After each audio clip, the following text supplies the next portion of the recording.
This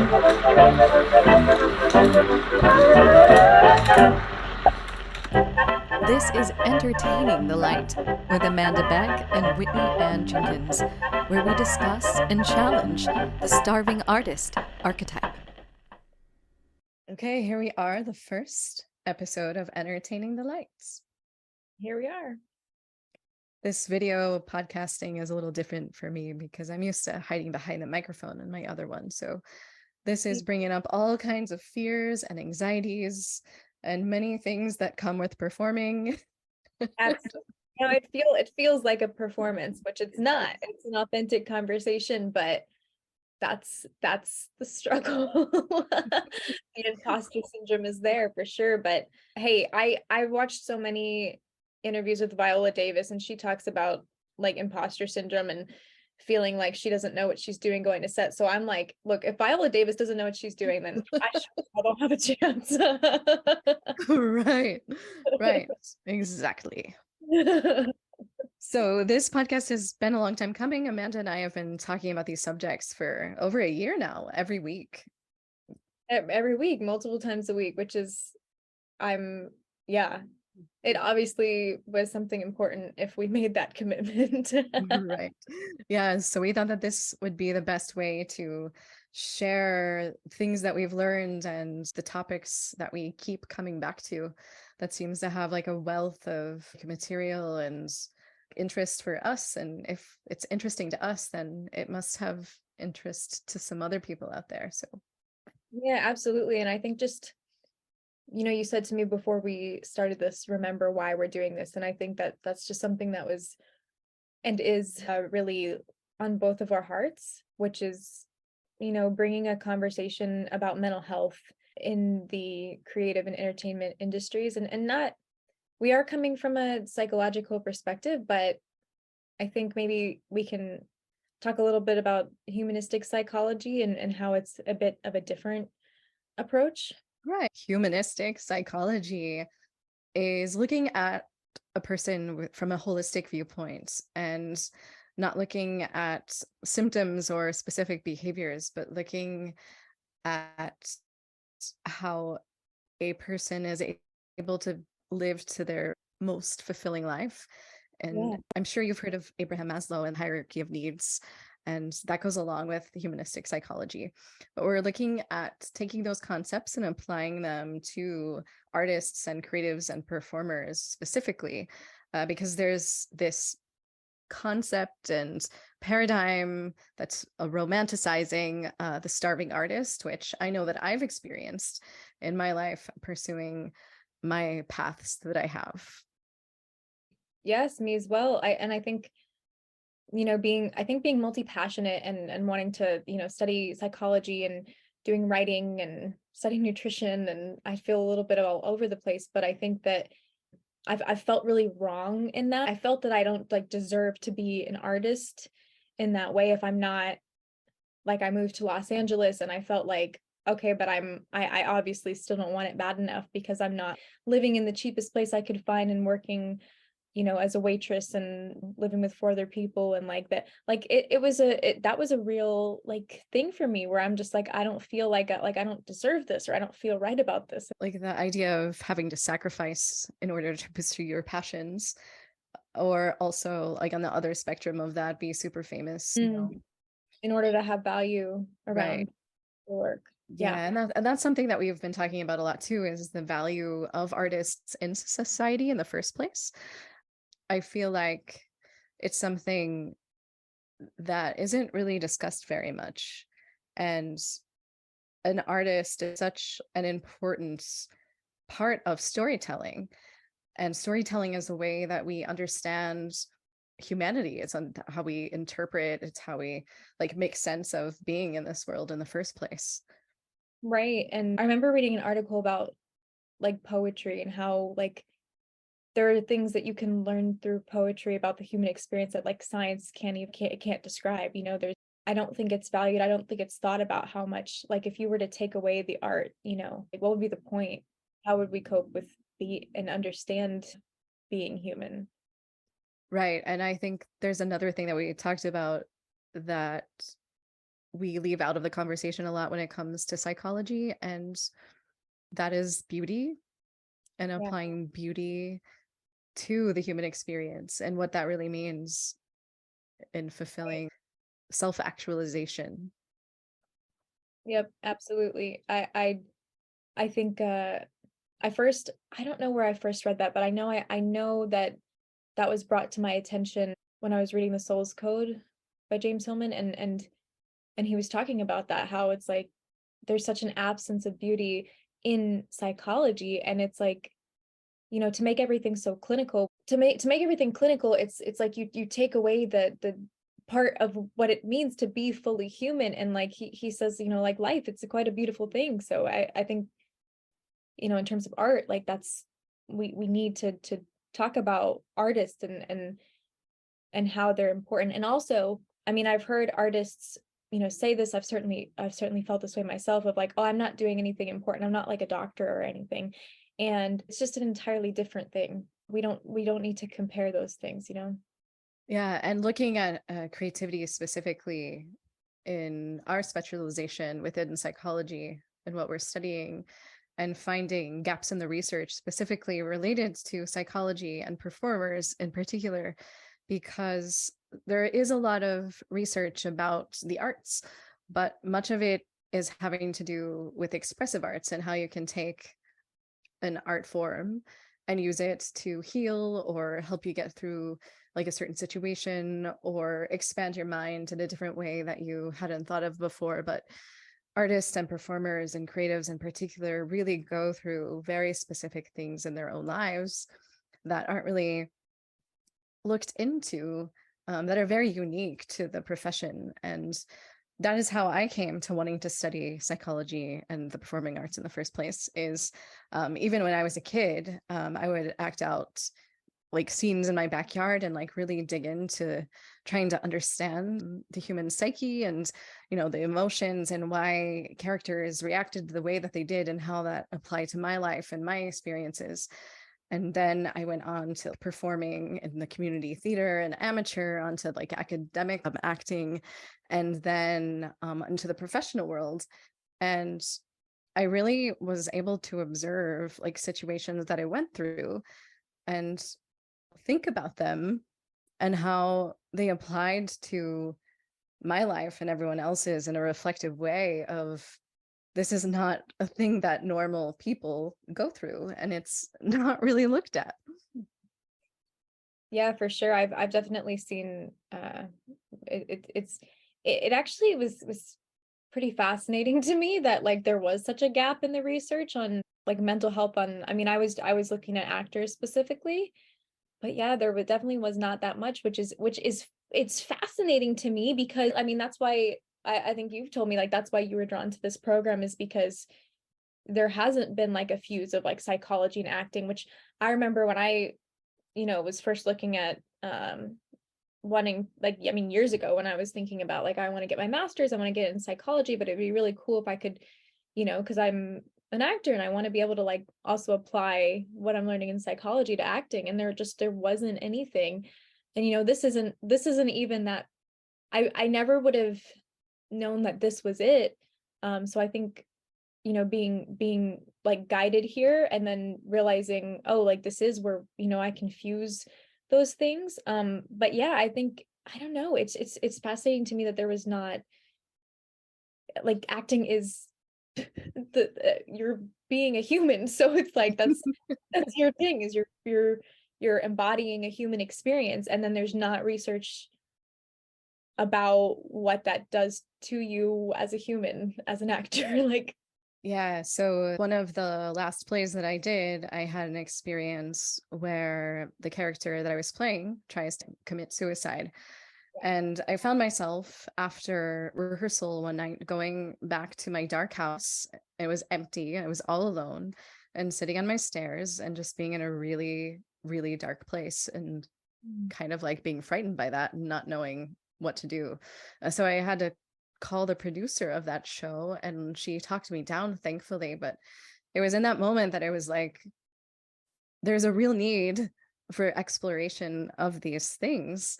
And I need to explore that, and I need to be the one to learn more about myself and these situations so that I can help other people.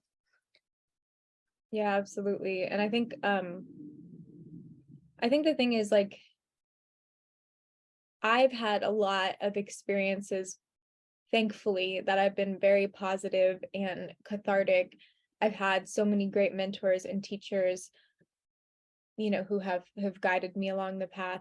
Yeah, last semester, I think, when we were studying ethics, that really is when it crossed my mind. It was very powerful that I think just, I mean, even acting teachers, right? Like there's no, anybody can kind of become an acting teacher without having to have any sort of credentials, which it's fascinating because, and it needs attention, I think, because in acting, a lot of times we're using very, very deep personal, painful things, or we're asked to go to very dark places. And again, I've seen this work and I've experienced it to be cathartic, but that's not always the case.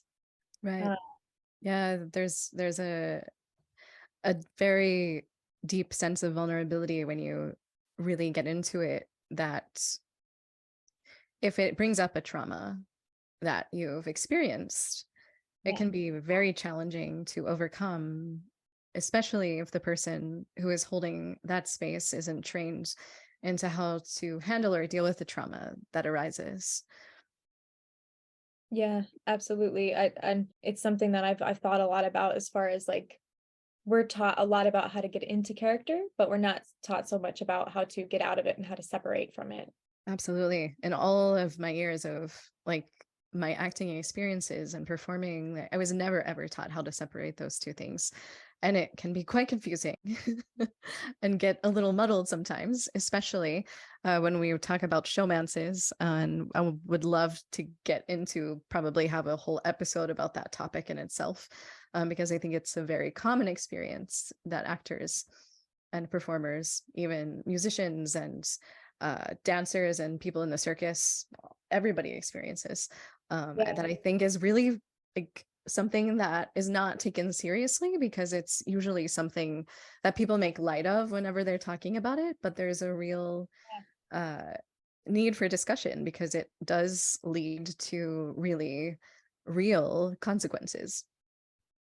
Yeah, absolutely. So I think we will definitely be talking a lot about boundaries. And yeah, there's and I think too, like when we have gotten into talking about boundaries, like I've seen this, permeate my whole life. And it's not just about, I mean, there's so many different, senses of that word, as far as, boundaries within other people, cast and crew, and boundaries within, how do I separate myself from the character, and then how do I keep myself healthy within this, industry. Yeah. Yeah, and there, I feel like there are things that are being implemented into the arts as far as like helping people when they're on set, such as like intimacy directors and coordinators now being introduced. However, I think the real question is, how do we as individuals create that feeling of safety within ourselves, because there's so many variable elements within the industry that things are ever changing, and to fully put that onto someone else to be able to hold the safe space is probably not of the best interest. Right, because you want to be able to take it, we want to be able to take it with us, wherever we go. I think it's kind of like how I've had some really incredible, acting teachers, and I've sat there with them, and I'm like just taken to whatever place I need to be taken for the character. And then I would really struggle to like do that, when I wasn't sitting there with them. So I think in a similar way, it's kind of like, that needs to be a part of the training, is like, how do we, because I know that that's been, an obstacle for me, as far as even putting myself in positions for opportunities, because I have, such a, a fear, and not feeling safe, within what even knowing what even the boundaries are. Um, Right. And there's not really much taught about that in my experience anyway, even like in a conservatory academic kind of environment, because like the industry is so tough that they have to break you down to build you up so that you'll be able to survive, rather than giving you tools to help you be the most fulfilled person, not just artist in your life. Yeah, and actually I'm glad you brought that up because it made me really think that, it's very like paradoxical and like counterintuitive because I think as an artist, yeah, this is something it's really just hitting me now, but as an artist, we're taught to be soft and vulnerable and authentic, and like that's the you know that's what being an artist is all about. But then when you talk to anybody about the business side of it, which I've had such a like I've dedicated a lot of time in studying my craft, but the business side of it feels very, very difficult for me and inauthentic. And because I wrote down thick skin because that's what like I keep hearing is, you got to have a thick skin in this business and you just keep getting rejected. And it's like, is there not a better way to approach all of that so we're not like super vulnerable and exposed in our work and then completely shut off, in the, I don't know, it just doesn't sit right with me. Yeah, and so one might ask, like, well, if it's that difficult, if it's giving you so many problems or causing that much grief in your life, like, why would you pursue that anyway? And I think that humanistic psychology really like introduces some concepts that allow an understanding of why someone would pursue something even though it's difficult. And so there's a word called the daimon, and it's from Greek literature, and it refers to this inner urging within yourself that drives you forward to living out your character and your destiny in your life.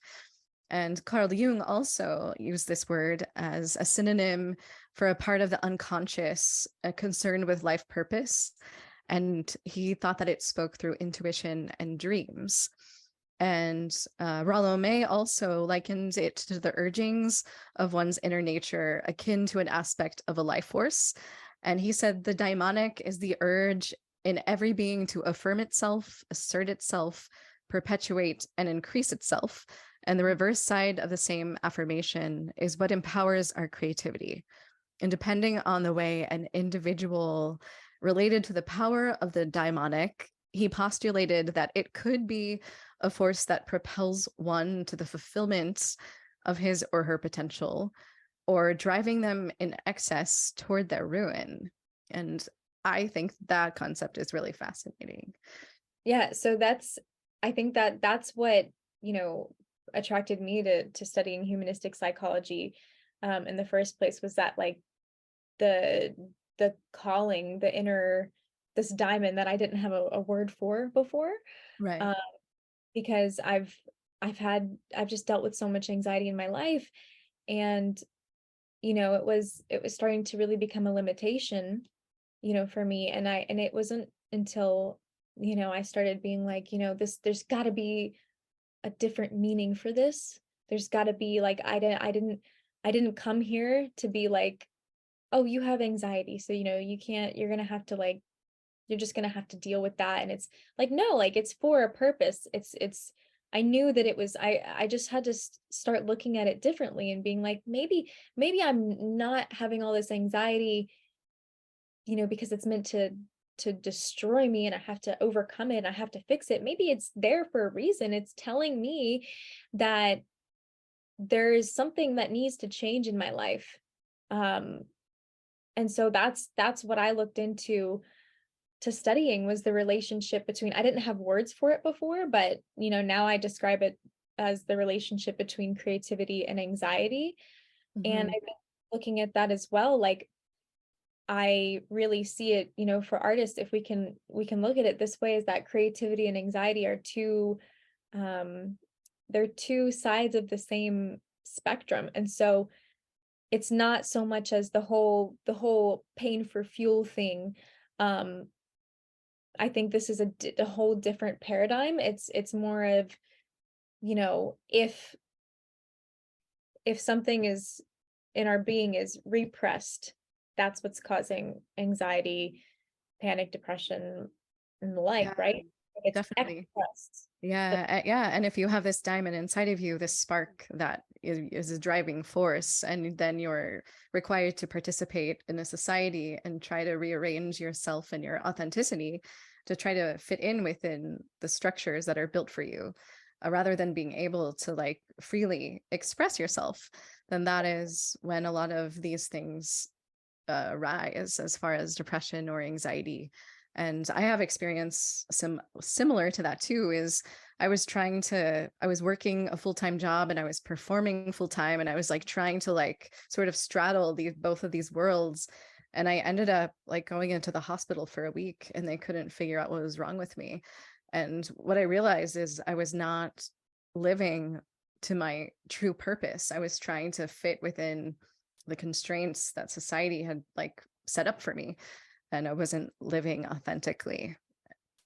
Yeah. And that's something I would be really curious to know from other people as well about, working any type of, I suppose, non, creative job, because I really had a lot of shame in that for a long time, thinking, oh, I can't hold a job, and not and more in the way of that I would end up, leaving the job because I'm just like, I couldn't handle it. Like I would have so much anxiety. And now I believe, like what you said, like I think it's something within us. It's this diamond being like, no, that's not you.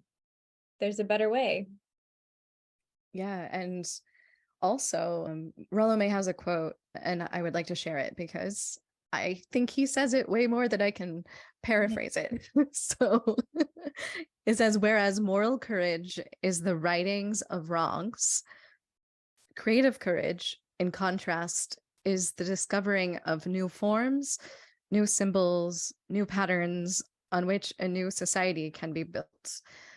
And the moral courage and the right and wrong is so dualistic and such a statement about what we are experiencing in the society as we speak. And it's not really helping us in any way to propel forward or come up with solutions to our problems.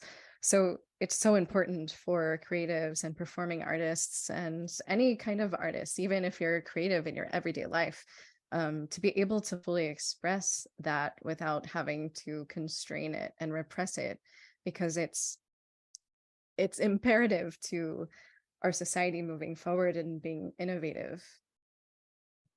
Right, right.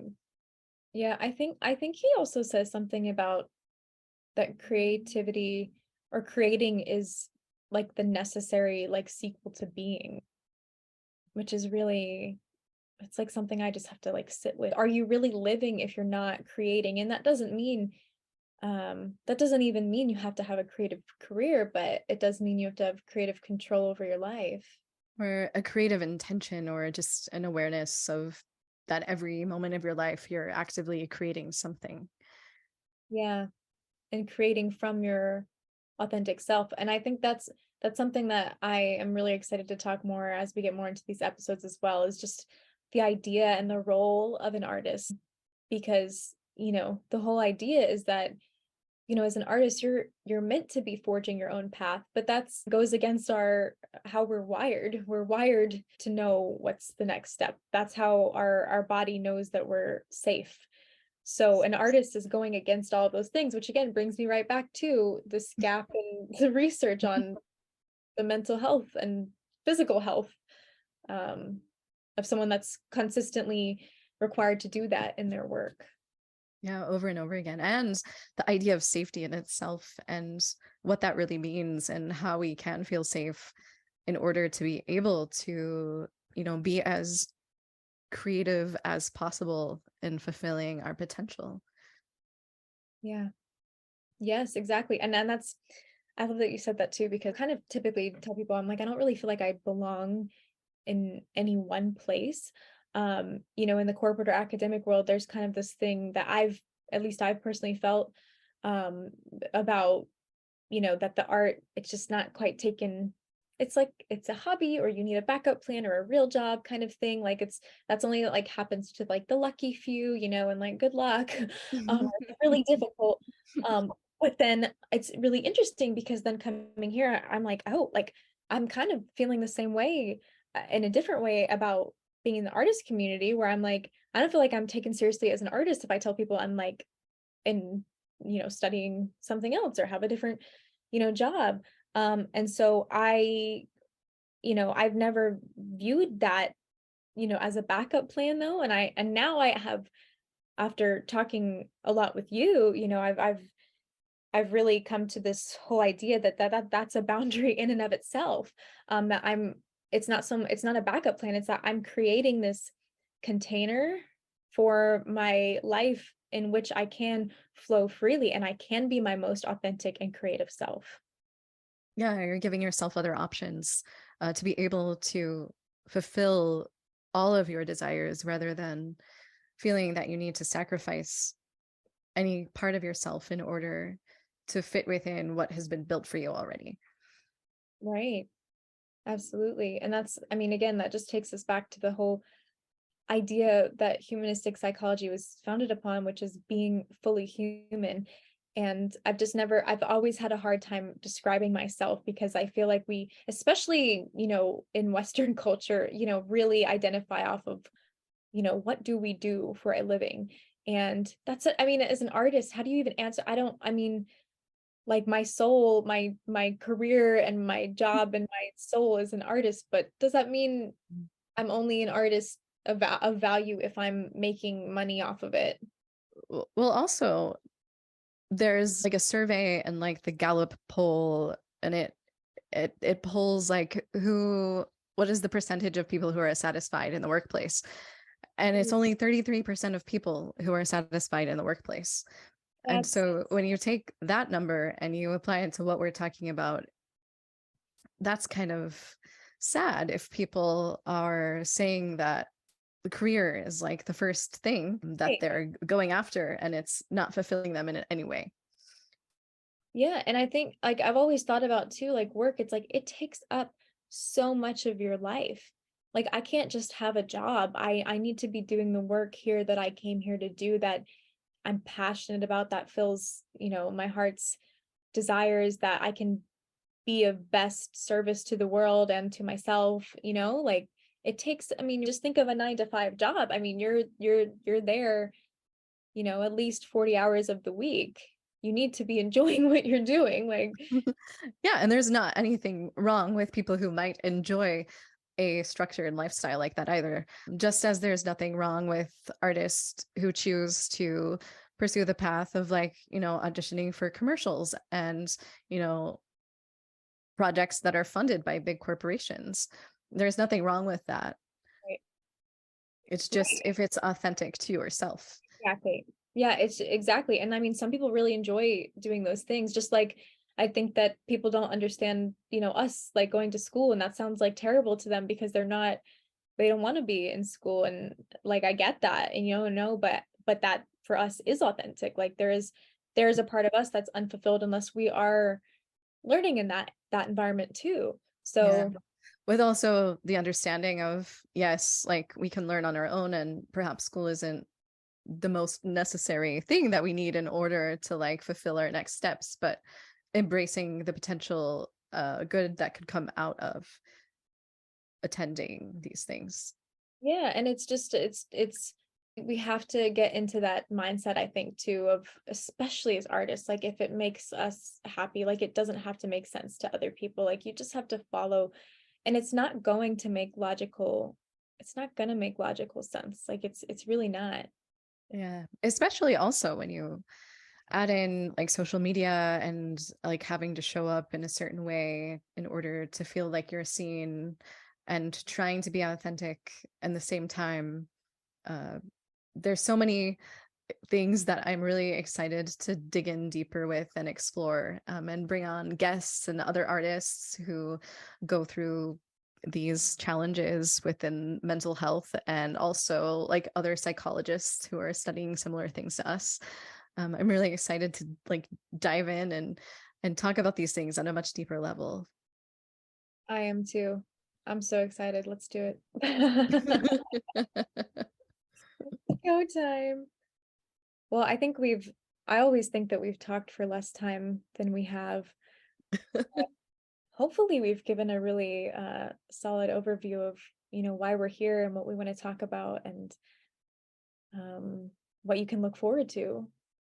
Right. So thank you so much for tuning in, and until next time. Until next time.